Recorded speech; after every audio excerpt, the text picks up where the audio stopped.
그날도 오늘처럼 비가 오고 있었다. 미정은 병원 창문에 기댄 채 빗소리를 듣고 있었다. 빗소리는 늘 이상하게 오래된 것들을 끌고 왔다. 냄새, 감촉, 소리. 말로 설명하기 어려운 것들이 비와 함께 돌아왔다. 미정이 기억하는 가장 오래된 장면은 흐릿했다. 서너 살쯤이었을 것이다. 비가 내리는 날이었고 낯선 건물 앞에 서 있었다. 손을 잡고 있던 누군가가 있었다. 작고 차가운 손이었다. 그 손이 천천히 미정의 손을 놓았다.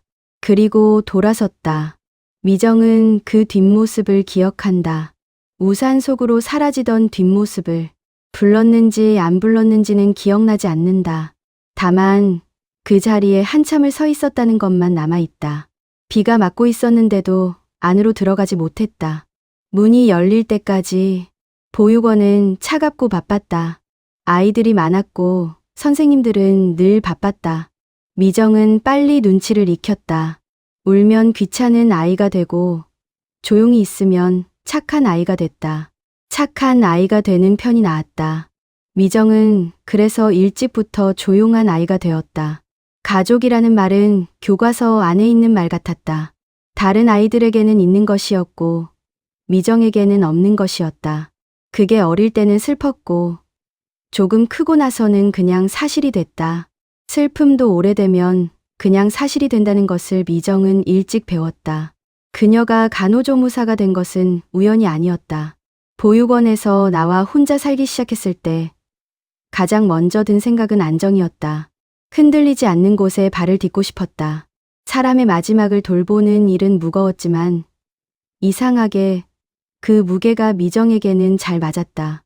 흔들리는 사람 곁에 있는 거, 말없이 손을 잡는 거, 그것이 미정이 가장 잘하는 일이었다.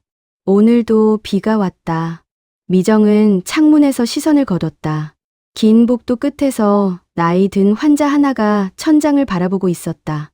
미정은 조용히 그쪽으로 걸어갔다. 오늘 하루도 그렇게 시작됐다. 요양병원의 하루는 조용하게 흘렀다. 겉으로는 그랬다. 하지만 미정은 알고 있었다. 그 조용함 안에 얼마나 많은 것들이 담겨 있는지. 천장을 바라보는 눈 속에 쌓인 시간들. 불려도 오지 않는 가족을 기다리는 마음. 창밖을 보며 무언가를 세는 손가락들. 미정은 그것들을 매일 보았다. 병동에서 가장 오래 있던 환자는 70대 후반의 남자였다. 자식이 셋이었는데 연애는 1년에 한두 번이었다. 올 때마다 서로 눈을 마주치지 않았고 갈 때는 빨리 일어섰다. 남자는 그들이 돌아간 뒤 항상 창가에 오래 앉아 있었다. 미정은 그럴 때 아무 말도 하지 않았다. 그냥 옆에 앉아 있었다. 그것으로 충분할 때가 있었다. 혼자 가는 사람들은 따로 있었다. 가족이 없어서가 아니었다. 가족이 있어도 혼자인 사람들이 있었다. 미정은 그런 사람들 곁에 더 오래 머물렀다. 퇴근 시간이 지나도 자리를 지켰고 손을 잡은 채 호흡이 느려지는 것을 함께 느꼈다. 동료들은 너무 감정을 쏟는다고 했다. 미정은 그 말에 대답하지 않았다. 어느 날 밤, 82살의 할머니가 갔다. 치매가 깊어서 마지막 몇 달은 아무것도 알아보지 못하는 상태였다. 보호자는 딸 하나였는데 연락을 해도 받지 않는 날이 많았다. 그날도 연락이 닿지 않았다. 미정은 할머니의 손을 잡고 마지막을 지켰다. 아무 말도 하지 않았다. 손만 잡고 있었다. 장례 절차를 밟던 날 딸이 왔다. 울지 않았다. 서류에 도장을 찍고 돌아섰다. 복도에서 스쳐 지나가며 미정에게 짧게 말했다. 수고했다고. 미정은 그날 퇴근길에 한참을 걸었다. 무언가 울컥하는 것이 있었지만 눈물은 나오지 않았다. 슬픔인지 익숙함인지 아니면 자신과 닮은 무언가를 본 것인지 알 수 없었다. 혼자 가는 사람들. 미정은 늘 그 곁에 있었다. 어쩌면 그건 타인을 위한 일이 아니었는지도 몰랐다. 자신이 가장 두려워하는 것을 매일 들여다보는 일이었는지도. 환자가 실려온 건 목요일 저녁이었다. 응급 이송이었다. 길에서 쓰러진 채 발견됐다고 했다.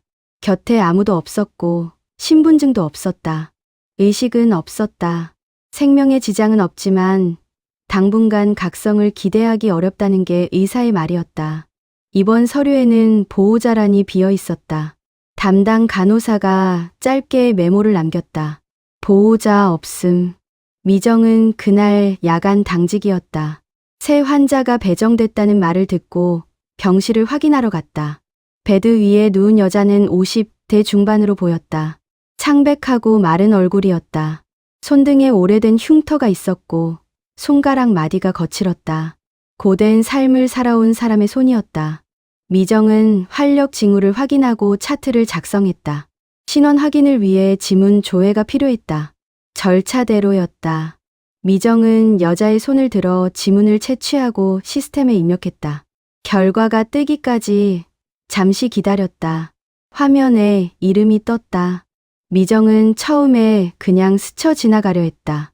그런데 시선이 멈췄다. 이름 옆에 생년월일이 있었다. 숫자를 보는 순간 이상하게 손끝이 싸늘해졌다. 어디서 본 적이 있는 이름이었다. 정확히 한 번이었다.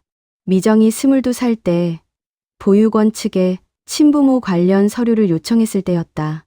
담당자가 내어준 종이 한 장. 미정은 그 종이를 오래 들여다봤다가 다시 돌려줬다. 읽은 것을 읽지 않은 것으로 되돌릴 수는 없었지만 그렇게라도 하고 싶었다. 그 종이 위에 적혀 있던 이름이었다. 미정은 한동안 화면을 바라보았다. 병실은 조용했다. 환자의 호흡 소리만 가늘게 들렸다. 미정은 차트를 닫고 자리에서 일어났다. 복도로 나와 잠시 벽에 기댔다. 숨을 골랐다. 보호자 없음.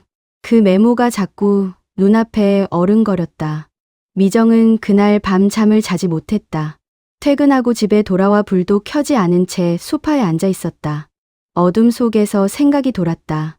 돌고 또 돌았다. 결론은 항상 같은 자리로 왔다. 모른 척하자. 그게 맞다. 이미 끝난 인연이다.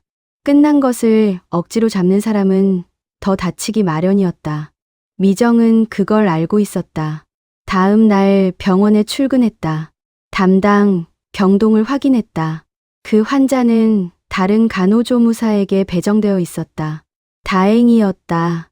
미정은 아무렇지 않게 자신의 업무를 시작했다.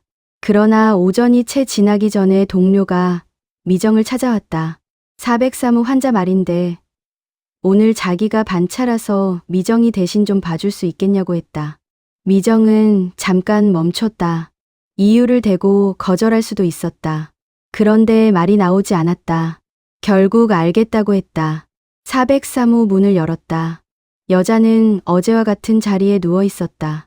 미정은 최대한 기계적으로 움직이려 했다. 활력 징후 확인, 수액 점검, 체위 변경. 손에 익은 순서대로 했다.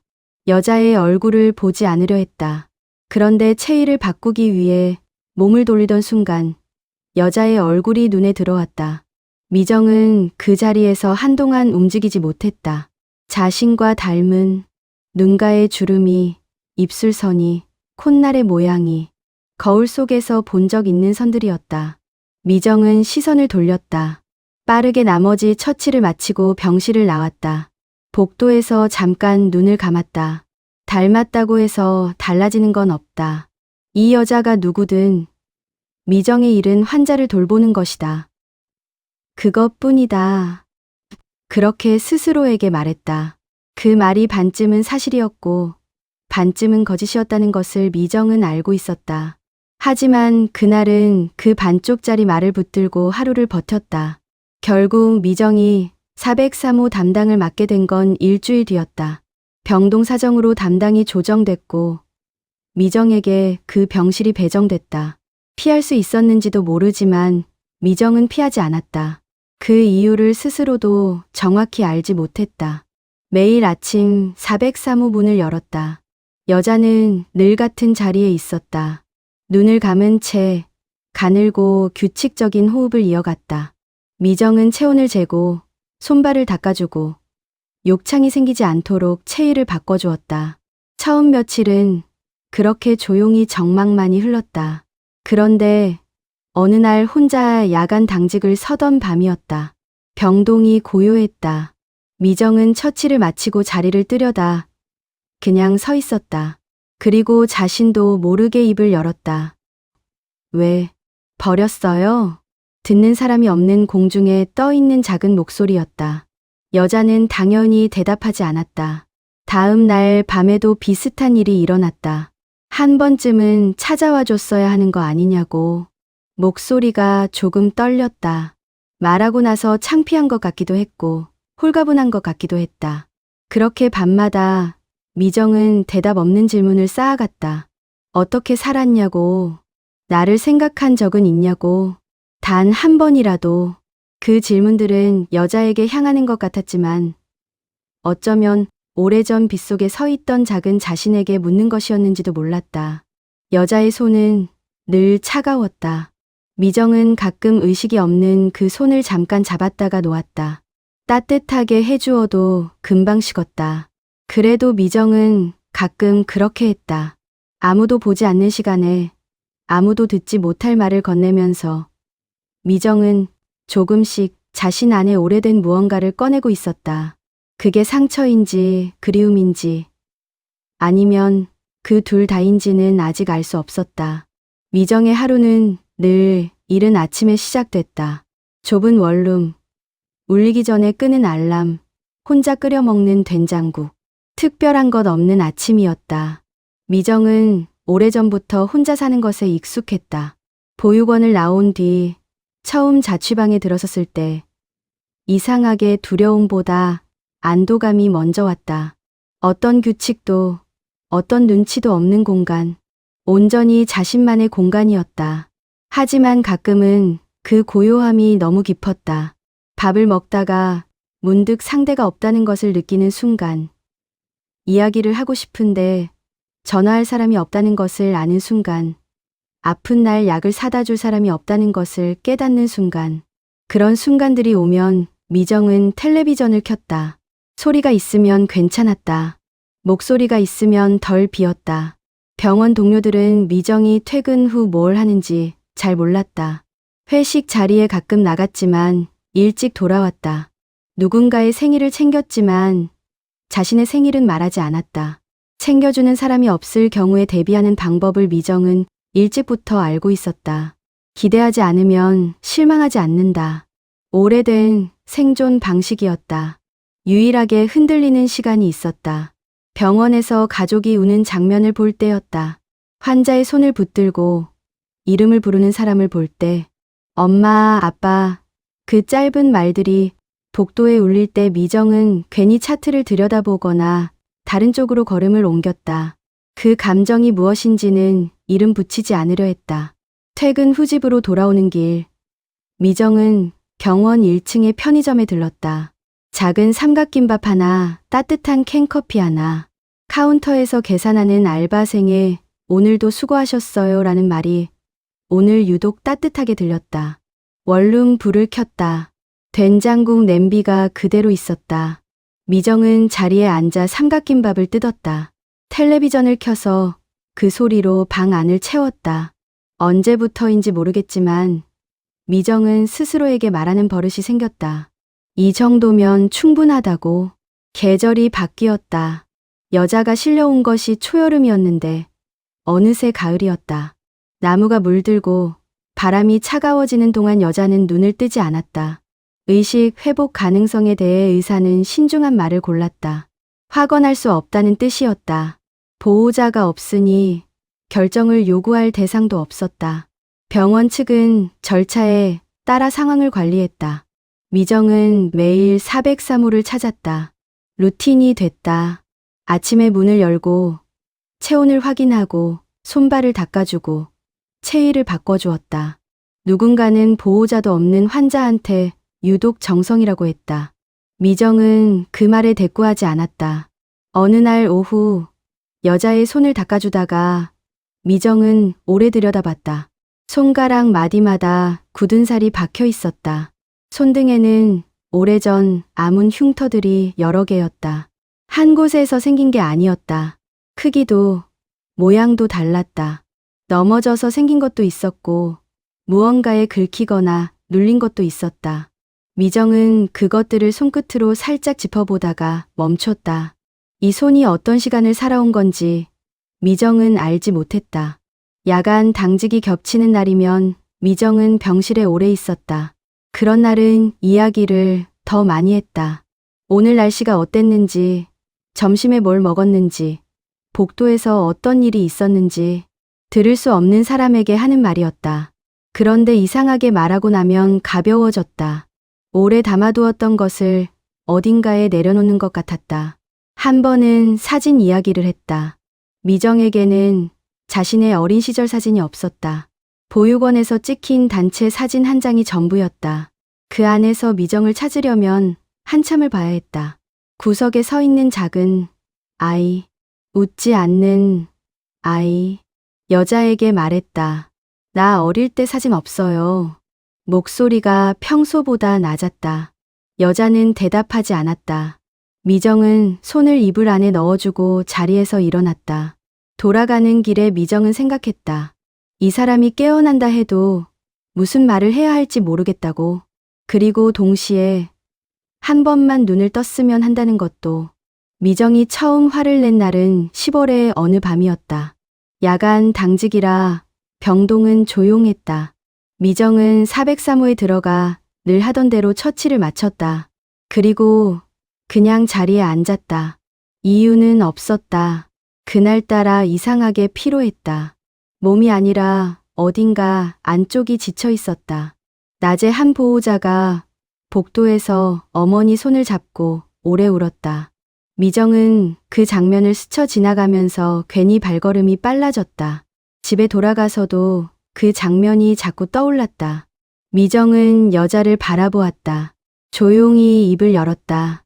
그런데 이번에는 달랐다. 목소리가 떨렸다. 처음에는 작게 시작했지만 점점 무언가가 올라왔다. 왜 버렸냐고, 왜 한 번도 찾아오지 않았냐고, 내가 어떻게 살았는지 궁금하지도 않았냐고. 말이 이어졌다. 멈추지 않았다. 눈물이 나왔다. 미정은 우는 사람이 아니었는데 그날 밤은 달랐다. 보육원에서 혼자 생일을 보낸 날들, 다른 아이들이 면회 온 부모 손을 잡는 것을 창문 너머로 보던 날들, 퇴소하던 날 아무도 나와주지 않아 혼자 짐을 들고 걸어 나오던 날, 한 번도 소리 내어 말한 적 없는 것들이 한꺼번에 쏟아졌다. 한참이 지났다. 미정은 손등으로 눈물을 닦았다. 천장을 잠깐 바라봤다가 다시 여자를 봤다. 여자는 변함없이 누워 있었다. 고요했다. 그 고요함이 미정을 더 지치게 했다. 대답을 원했던 게 아니었다. 그냥 한 번만 들어줄 수 있는 사람이 있었으면 했다. 미정은 한동안 그 자리에 앉아 있었다. 분노가 빠져나간 자리에 남은 것은 분노보다 더 오래된 감정이었다. 이름 붙이기 어려운 것이었다. 굳이 이름을 붙인다면 그리움에 가장 가까웠다. 만난 적도 없는 사람을 그리워할 수 있다는 것을 미정은 그날 밤 처음으로 인정했다. 11월이었다. 비가 내리는 날이었다. 아침 일찍 출근한 미정은 복도에서 담당 의사와 마주쳤다. 의사는 403호 상태가 좋지 않다고 했다. 호흡이 약해지고 있다고. 빠르면 오늘, 늦어도 며칠 아니라고 했다. 미정은 고개를 끄덕였다. 표정을 바꾸지 않으려 했다. 연락할 보호자가 없어 병원 측은 절차에 따라 처리하기로 했다. 미정은 자신의 업무를 마친 뒤 403호로 갔다. 여자의 호흡은 눈에 띄게 달라져 있었다. 얕고 불규칙했다. 미정은 아무것도 하지 않은 채 그냥 옆에 앉았다. 빗소리가 창을 두드렸다. 미정은 그 소리를 들으며 오래전 기억을 떠올렸다. 빗속에 서 있던 작은 아이, 손을 놓고 돌아서던 뒷모습. 그 기억은 언제나 흐릿했는데 이상하게 오늘은 조금 더 선명하게 보이는 것 같았다. 미정은 여자의 차가운 손을 잡았다. 말을 하려다가 하지 않았다. 오늘은 아무 말도 하고 싶지 않았다. 그냥 이렇게 있고 싶었다. 말이 필요 없는 것들이 있었다. 가장 중요한 것들은 대부분 말로 되지 않았다. 시간은 흐르고 창밖의 빗소리는 계속됐다. 여자의 호흡이 점점 길어졌다. 간격이 늘어났다. 미정은 손을 놓지 않았다. 그리고 어느 순간 조용해졌다. 마지막 탄식과 같은 한숨과 함께 미정은 한동안 그 손을 잡고 있었다. 온기가 천천히 빠져나갔다. 그게 완전히 사라질 때까지 미정은 놓지 않았다. 이것이 자신이 할 수 있는 전부라는 것을 알면서 창밖에는 여전히 비가 내리고 있었다. 미정은 눈을 감아보았지만 눈물이 나오진 않았다. 울 것 같았는데 이상하게 고요했다. 오래 짊어지고 있던 무언가가 조금 가벼워진 것 같은 기분이었다. 장례는 조용했다. 연고 없는 사망자의 절차에 따라 병원이 처리했다. 빈소는 병원 부속 장례식장의 작은 방이었다. 조화 한두 개, 영정사진은 신분증에서 뽑은 것이었다. 찾아오는 사람이 없었다. 미정은 퇴근 후 혼자 빈소에 앉아 있었다. 왜 퇴근 안 하냐고 하는 동료들의 물음에 미정은 그냥 좀 이따 가려고 했다. 더 설명하지 않았다. 향 냄새가 가득한 작은 방에서 미정은 오랫동안 영정사진을 바라보았다. 신분증 사진이라 표정이 굳어 있었다. 어떤 사람이었는지, 웃을 때 어떤 얼굴이었는지 알 수 없었다. 끝내 알 수 없게 됐다. 그때 문이 열렸다. 미정은 고개를 들었다. 60대 초반으로 보이는 여자가 들어서고 있었다. 검은 옷을 입고 있었고 손에는 국화 한 다발이 들려 있었다. 낯선 얼굴이었다. 여자는 영정 앞에 꽃을 놓고 오래 고개를 숙였다. 어깨가 조용히 떨렸다. 한참 뒤 여자가 몸을 일으켰다. 그리고 미정을 바라봤다. 이상한 눈빛이었다. 놀람과 안도가 섞인 설명하기 어려운 눈빛이었다. 여자가 먼저 말했다. 혹시 미정 씨예요? 미정은 굳었다. 어떻게 아냐고 물었다. 여자는 잠깐 눈을 내리깔았다가 다시 미정을 바라봤다. 저는 이 사람 오랜 친구예요. 미양이 언니 친구. 미정 씨 이야기를 들었어요. 언니한테. 미정은 아무 말도 하지 못했다. 심장이 조용히 빠르게 뛰기 시작했다. 여자는 자리에 앉았다. 미정도 앉았다. 두 사람 사이에 잠시 침묵이 흘렀다. 향 연기가 천천히 피어올랐다. 그리고 여자가 천천히 입을 열었다. 미정 씨한테 꼭 전해야 할 이야기가 있다고? 언니가 왜 그럴 수밖에 없었는지. 여자의 이름은 순자였다. 미양과는 20살 때 공장에서 만났다고 했다. 같은 기숙사 방을 썼고 가장 가까운 친구였다고. 순자는 말을 시작하면서 손을 무릎 위에 모았다. 떨고 있었다. 오래 참아온 말을 꺼내는 사람의 떨림이었다. 미양은 23살에 결혼했다고 했다. 순자는 그 결혼이 처음부터 걱정됐다고 했다. 상대 남자가 이상했다고. 눈빛이, 말투가. 하지만 미양은 좋다고 했다. 처음엔 다 그렇게 말한다고. 결혼하고 얼마 지나지 않아 미양의 얼굴이 달라지기 시작했다고 했다. 만나면 어딘가 닫혀 있었다. 물어보면 넘어졌다고 했다. 순자는 믿지 않았지만 더 이상 묻지 못했다. 미양이 막았으니까. 미정이 태어났을 때 그 남자는 더 심해졌다고 했다. 아이가 생기면 나아질 거라는 말은 사실이 아니었다. 오히려 더 빨리 손이 올라왔다. 순자는 잠깐 말을 멈췄다. 미정은 아무 말도 하지 않았다. 숨소리도 줄였다. 어느 날 밤, 순자는 미양에게서 전화를 받았다. 목소리가 이상했다. 달려갔더니 미양이 바닥에 쓰러져 있었고 미정은 구석에서 울고 있었다고. 그 남자는 없었다. 순자는 미양을 병원에 데려갔고 그날 밤 오래 이야기를 나눴다. 미양이 말했다고 했다. 내가 있으면 이 아이도 위험하다고. 나는 도망칠 수 없지만 아이는 도망쳐야 한다고. 미정은 손이 떨리는 것을 느꼈다. 눌렀다. 순자는 계속했다. 미양은 혼자 결정했다고 했다. 아이를 안전한 곳에 두고 싶었다고. 자신이 데리고 있으면 그 남자가 아이에게도 손을 댈 거라고. 그게 가장 두려웠다고. 미양은 미정을 보육원에 데려다 두고 온 날 밤 순자에게 전화를 했다고 했다. 아무 말도 못하고 그냥 울기만 했다고. 미정은 눈을 감았다. 빗소리가 멀게 들렸다. 오래된 장면이 떠올랐다. 차가운 손, 돌아서던 뒷모습, 우산 속으로 사라지던 그 모습. 그 손이 떨고 있었다는 것을 미정은 그날 처음 알았다. 장례식장을 나온 건 밤이었다. 순자는 미정의 손을 한번 꼭 잡았다가 놓았다. 더 할 말이 있는 것 같았지만 하지 않았다. 연락처를 건네며 말했다. 언제든 생각나면 연락하라고. 미정은 그것을 받아 주머니에 넣었다. 혼자 남겨진 미정은 한동안 그 자리에 서 있었다. 병원 옥상으로 올라갔다. 비가 그쳐 있었고 바람이 세게 불었다. 머리카락이 뺨을 스치며 흩날렸다. 미정은 난간 옆에 서서 도시의 불빛을 바라보았다. 이상하게 마음이 가벼웠다. 무언가를 용서한 것은 아니었다. 그렇게 간단하지 않았다. 버려진 아이의 상처는 설명 하나로 사라지지 않았다.